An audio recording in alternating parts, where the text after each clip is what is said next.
इसके अलावा प्रदेश में लंबे समय से नौकरी का इंतजार कर रहे कोरोना मूलकों का सब्र का बांध टूट गया है। अब दिन प्रतिदिन जो है वो टूटता जा रहा है सब्र का बांध उनका। और प्रदेश सरकार ने अगस्त महीने में हुई कोरोना मूलक मुद्दे पर कैबिनेट मीटिंग में आय सीमा को 2.5 लाख से 3 लाख रुपए कर दिया था, बढ़ाने की जो फैसला वो लिया था।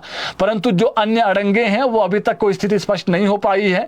कोरोना मूलक संघ के जो प्रदेश अध्यक्ष अजय कुमार, उन्होंने कहा कि सरकार ने आय सीमा जो बढ़ाई है, समस्त कोरोना मूलक संघ उसका धन्यवाद करता है और इसी के साथ आग्रह भी करता है कि जो आय सीमा है इसके अलावा जो और भी अड़ंगे हैं और जो खामियां हैं वो पॉलिसी में, उन खामियों को दूर करके जल्द से जल्द जो है वो नोटिफिकेशन जारी करें। कोरोना मूलक संघ हिमाचल प्रदेश के प्रदेश अध्यक्ष जो है वो उनका ये कहना है कि 3500 जो कोरोना मूलक मामले हैं उनमें विभिन्न विभाग, बोर्ड, निगम और जो यूनिवर्सिटीज़ में पेंडिंग पड़े हुए हैं, जो लंबे समय से कोरोना मूलक नौकरी का इंतजार कर रहे हैं। और सरकार द्वारा अगर आय सीमा 3 लाख फ्लैट का नोटिफिकेशन हो जाता है और रिजेक्टेड जो केस हैं उनको कंसिडर किया जाता है, जो अभी 3 लाख के दायरे में आ रहे हैं, तो ऐसे कम से कम 250 परिवार है जिनको राहत मिलेगी। आज से प्रदेश भर के जो कोरोना मूलक आश्रित हैं वो स्पीड पोस्ट अभियान चलाकर अपनी आवाज सरकार तक पहुंचाएंगे और सरकार से यह भी आग्रह करेंगे कि कोरोना मूलक संघ की इन मांगों पर मुहर लगाकर जल्द जो नोटिफिकेशन है वो जारी की जाए।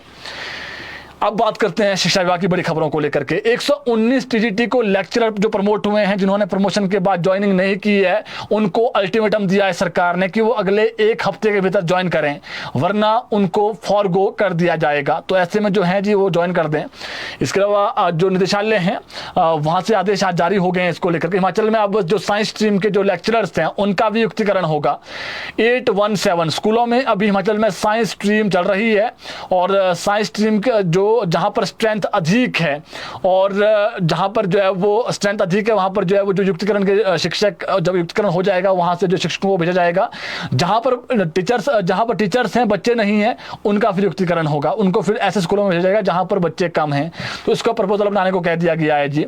और इसके अलावा जो बड़ी खबर है वो ये है कि जो डिप्टी डायरेक्टर्स हैं वो खुद अब स्कूलों में जाएंगे और महीने में 2 स्कूलों का औचक जो निरीक्षण है वो करेंगे और बच्चों का जो लेवल है वो कैसा, वहां पर बच्चे लर्निंग स्किल्स कैसी है उनकी वो खुद देखेंगे। उसके बाद फिर वो यहाँ पर आकर के जो मीटिंग होगी, समीक्षा बैठक होगी, उसमें बताएंगे। इसके अलावा बड़ी खबर ये है कि जो सीबीएसई के जी चेयरमैन हैं बोर्ड के, उनको लेकर के जो है वो जो बड़ी खबर हमारे पास है वो ये हिमाचल प्रदेश में जो 100 स्कूल हैं उनको एफिलिएशन मिलनी है सीबीएसई स्कूलों की।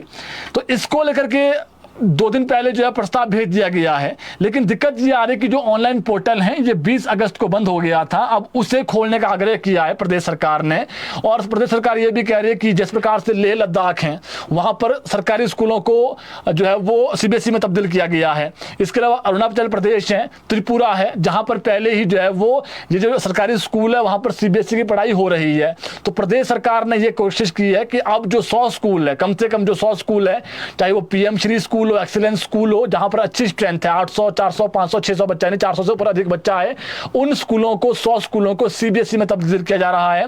तो उसको लेकर के एक जो चेयरमैन है उसको लेटर लिख दिया गया है, जो सीबीएसई के चेयरमैन उनको लेटर लिखा गया है और उनसे ये कहा गया है कि जो पोर्टल है उनको आप खोल दें और जो 100 स्कूल है उसमें एफिलिएशन दी जाए, ताकि हम जो है वो सरकारी स्कूलों में भी अच्छी जो शिक्षा है, गुणात्मक शिक्षा है, वो दे सकें सीबीएसई वाली। तो ये जो लेटर लिखा है इसका रिप्लाई जब आएगा बता देंगे। फिलहाल अभी लेटर लिख दिया गया है और इसमें चीज यही है कि जो साइट है वो बंद पड़ी हुई है पिछले महीने से।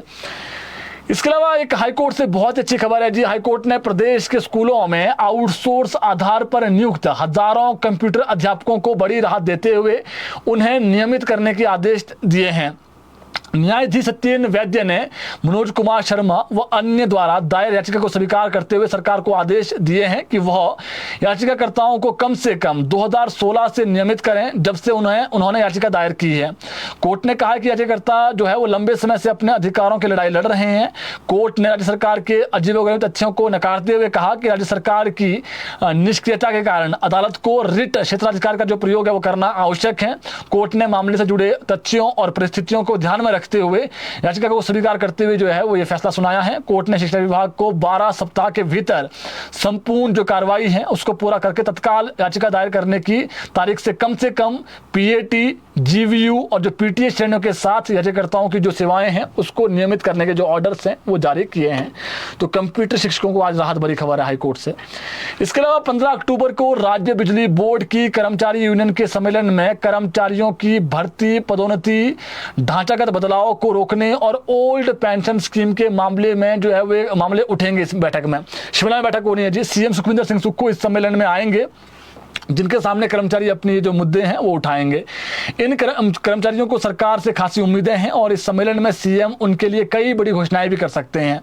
मुख्यमंत्री ने बिजली कर्मचारियों के साथ पिछले दिनों से चल रहा टकराव खत्म किया है और इस टकराव को खत्म करने के बाद अब सीएम कर्मचारियों के बीच में होंगे। आपको बता दें कि बिजली बोर्ड कर्मचारी यूनियन के सभी जिलों के जो प्रतिनिधि है वो इस सम्मेलन में पहुंचते हैं और उससे जो अंदाजा है वो लग जाएगा कि कितनी जो है वो इनकी यूनियन कितनी प्रभावशाली है। और यूनियन का यह बड़ा जो सम्मेलन है वो होता है और इसमें जो यूनियन है वो अपनी स्ट्रेंथ भी दिखाती है और जो मुद्दे हैं उनके यूनियन से जुड़े मुद्दे हैं उसको सीएम के समक्ष रखते हैं। तो सीएम जाएंगे इस बैठक में जी। और बड़ा मुद्दा है ओपीएस कि जब आपने सब कर्मचारी को ओपीएस दे दी है तो फिर जो बिजली बोर्ड के कर्मचारी है उनको भी दे दिया जाए। इसके अलावा बीते कल की बात करें तो सोलन जिला के परवाणु कसौली मार्ग पर बीती रात एक कार दुर्घटनाग्रस्त होने से उसमें सवार 72 वर्षीय तिलकराज की दुखद मृत्यु हो गई है। और तिलकराज परवाणु से कसौली की ओर जा रहे थे। इस दौरान खराब मौसम और घनी धुंध के कारण जो है वो विजिबिलिटी कम हो गई। इसी वजह से जो है वो कार अनियंत्रित होकर 150 फुट गहरी खाई में जा गिरी, जिससे दुखद मौत हुई है। हमीरपुर जिला के बड़सर उपमंडल में एक आईटीआई छात्रा से छेड़छाड़ का गंभीर मामला जो है वो सामने आया है। इस घटना ने गुरु शिष्य के पवित्र रिश्ते पर जो है वो सवाल खड़े कर दिए हैं और क्षेत्र के लोगों में विशेषकर जो पेरेंट्स हैं उनमें गहरा रोष है। बड़सर पुलिस थाने में छात्रा की मां ने शिकायत दर्ज कराई है और शिकायत के अनुसार उनकी बेटी बनी में स्थित आईटीआई में प्रशिक्षण ले रही है। हाल ही में छात्रा ने अपने परिवार को बताया कि संस्थान में काम करने वाले एक शिक्षक ने उसके साथ अश्लील हरकतें की है। यह सुनकर पूरा परिवार सदमे में आ गया और उन्होंने तुरंत पुलिस को सूचना दी और पुलिस ने शिकायत के बाद आधार पर जो है वो मामला दर्ज किया और पुलिस ने अब जो आरोपी शिक्षक है उसको हिरासत में लेकर जो है वो उससे पूछताछ शुरू कर ली है। इसके अलावा बात करें मौसम को लेकर के तो मौसम की लेकर के अच्छी खबर यह है कि प्रदेश में कल से मौसम साफ है, यानी खराब नहीं रहेगा और कम बारिश होगी। यानी कल से प्रदेश में बारिश तो होगी लेकिन हल्की बारिश होगी, ना येलो अलर्ट है, ना रेड अलर्ट है, ना ऑरेंज अलर्ट है। तो ये मौसम विज्ञान केंद्र का जो पूर्वानुमान है उस हिसाब से हम आपको जानकारी दे रहे हैं। तो प्रदेश में अब बहुत जल्द जो मानसून है वो विदा हो रहा है। इसी महीने जो है प्रदेश से मानसून विदा हो जाएगा। ये मान के चलिए कि अगले सप्ताह तक जो प्रदेश से मानसून है वो विदा हो ही जाएगा। तो अभी जो जानकारी हमारे पास है कि मौसम जो पिछले कल तक खराब था अब अगले 4-5 दिन मौसम साफ रहेगा, यानी बारिश अधिक नहीं है, हल्की हल्की बारिश होगी जहां भी होगी। तो ये मौसम विभाग का जो पूर्वानुमान हमने बता दिया है। कोई सवाल है कमेंट बॉक्स में सवाल कर सकते हैं। जो बड़ी खबरें थी आप तक हमने पहुंचा दी है।